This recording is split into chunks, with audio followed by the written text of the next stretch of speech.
Hey guys, welcome back to my channel. This is Jerry.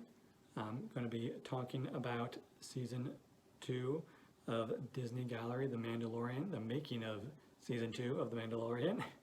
I'm going to talk about the different things I thought about about this documentary, kind of like a tick for tack checklist I'm going down.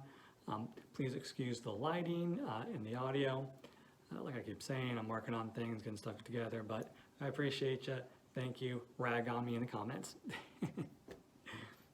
All right, so we're gonna go ahead and start. It's Disney plus Disney Gallery, The Mandalorian, making of season 2. It came out on December 25th of 2020, which seems like forever ago now, especially once I finally put this up. It'll be a long time ago, but that's how time flies. So I'm gonna go down my list. First thing with it is that if you watch season 1 of the Disney Plus, The Mandalorian, it was an 8-episode series. It had an episode, one for directing, one for special effects, one for music. It had all those different things, which I really liked because I wasn't expecting that. And this it went back to the old hour-long documentary. It put the whole thing into one, which I mentioned at the bottom. I'm gonna say, but I'll go and say now. Shocker! I really didn't like that. Which I feel bad about saying because you can tell that they put in time and energy and they did what they could with this, but I can also understand season 1 there was a lot into that. That was probably a lot of work, and this they kind of just, I guess that's part of my problem, is that it felt like this was an afterthought add-on, like, oh well, we did season 1, people liked it, let's do season 2. Oh, we don't have the time and energy to do a multi-episode piece thing again. We'll just do an hour traditional documentary, it'll be fine. And I didn't really like that, so that's what it is. Next thing is, in the beginning of it, it showed little pieces, and throughout, it showed little pieces and bits from all the different episodes. So I of course recommend watching the making of after watching the full season, which probably, like I said, for how late this is coming out, you probably already watched all of it. But if you haven't, then go ahead and watch season 2 of The Mandalorian, and then go ahead and watch the hour or so, maybe a bit longer, hour or so long of the making of, because there's a lot of different, it shows a lot of stuff. There's a lot of spoilers in it. Spoilers in this video too, so I didn't say it earlier.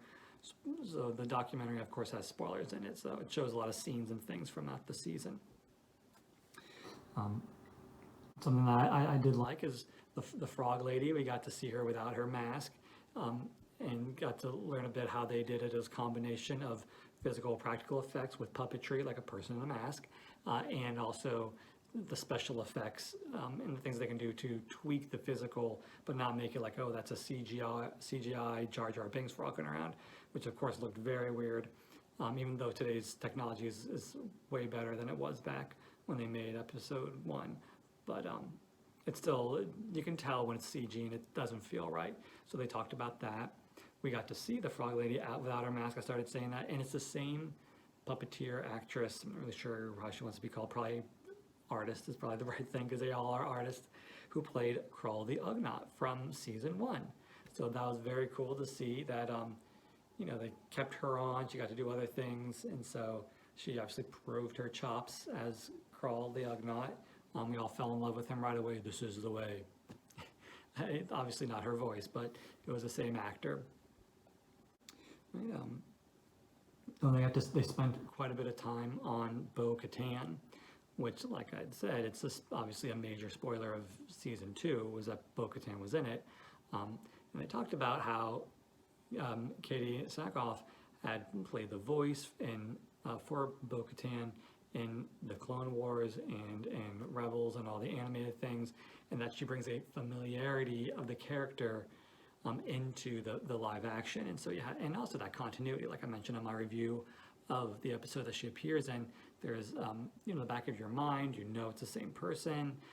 She knows the character, you can hear it. It's really great. And so they did spend a minute on Bo, which was nice. They also spent a bit on Ahsoka Tano, the other big reveal of season 2, which was full of reveals and cool things. But you got to see the first live action, of Bo too, but we got to see Ahsoka Tano. And what I really liked that they did in this was that they mentioned Ashley Eckstein, the voice of Ahsoka Tano, throughout all of her other appearances. And Ashley Eckstein also wrote a book about Ahsoka Tano, the Little Golden Books. She wrote a Golden Books of, I don't know exactly the title of it. If you know it, comment in the comments, please. I believe it's just called Padawan, Path of the Padawan, something with Padawan in it. Oh, I Am a Padawan, that's what it is. I'm pretty sure that's what it is. Called I Am a Padawan, all about Ahsoka and her, being a Padawan of Anakin Skywalker. And so I'm glad that they mentioned Ashley Eckstein. I wish they would have talked a little bit more about her. It would have been even better if we would have seen her in this. Like, she would have made an appearance in the documentary, or had her voice in there. I'm sure they have enough recordings of her voice. I'm sure she signed over enough rights that they could use anything that they have her in. But they didn't, which I would have liked to have seen, because I think that, while like I mentioned again in my review of the episode, I think that Rosario Dawson did an amazing job as Ahsoka. I can't wait for her full series, but I think that it would have been nice if they would have done a little bit more with Ashley Eckstein, because besides being a voice actress, she also is a physical actress, and she's been in actual TV shows and movies, so it would have been good to have seen her somewhere. What they also did, which I wasn't sure if they would, but they talked about that post-credits scene of the teasing the book of Boba Fett and setting up the book of Boba Fett. So they did mention and talk about that as well, which was cool. And it was also neat to see they talked a little bit about the actor and about his Polynesian heritage. And so that was pretty neat. That was cool, and how they worked that into Boba Fett and into the way he acts and things like that. So that was really cool to see. That was also one of the top things, one of the highlights of this, is we got to see a little bit more time on him.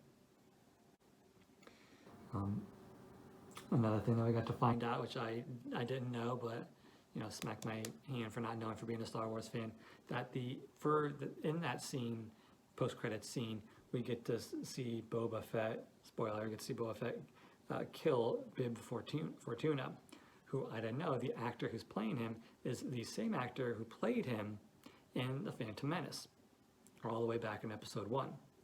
So you got to have the same actor, and I'm pretty sure that that's the first time you had one of the movie actors. Oh wait, no, it's not. In the live action, it is the first time you had one of the movie actors appear in the show, because this is the first live action Disney show. Excuse me, guys, I'm gonna cough. Maybe I'll edit that out. Maybe I won't. We'll see. So it was cool that you had the same actor play the same character in the movies and then also in the show. Again, it's continuity, it's connecting it, it feels like it's all one universe. Love it. Right. And of course, with the documentaries, it's not a hard-hitting, deep dive, revealing secrets. It's all propaganda. They all had something nice to say at the end of it, talking about how great it is to work on Star Wars, how amazing the show is, how wonderful everything is. So a little bit of that propaganda stuff at the end. But like I said, this isn't a hard-hitting documentary. It's fan service. It's just something fun to do. So kind of expect that.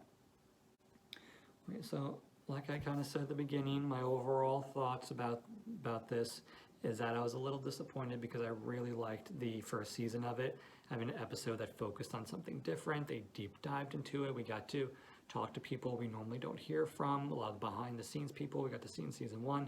We didn't have the long round table with the actors. We didn't get any of that. We only got little snippets from the actors, little snippets from the people from different things. So I was kind of, after watching it, I was left feeling very unsatisfied, kind of thinking more about it and talking about it with you guys. I feel better about it. I'm thinking about like those kind of little treats and things that we did get to see I liked, but when I finished watching initially, I was a little disappointed, to be honest. But tell me your thoughts. How did you like it? Did you watch it? Didn't you watch it? Leave comments in the comment section below. As always, please like, subscribe, ring that bell, do everything you can. I would love to do more videos and keep this going. If you want to send me some lighting equipment, a camera, anything to help out with my production, please email me. I would love it as well. All right, until next time, guys. Thank you for watching. Please subscribe, and see you next time. Bye.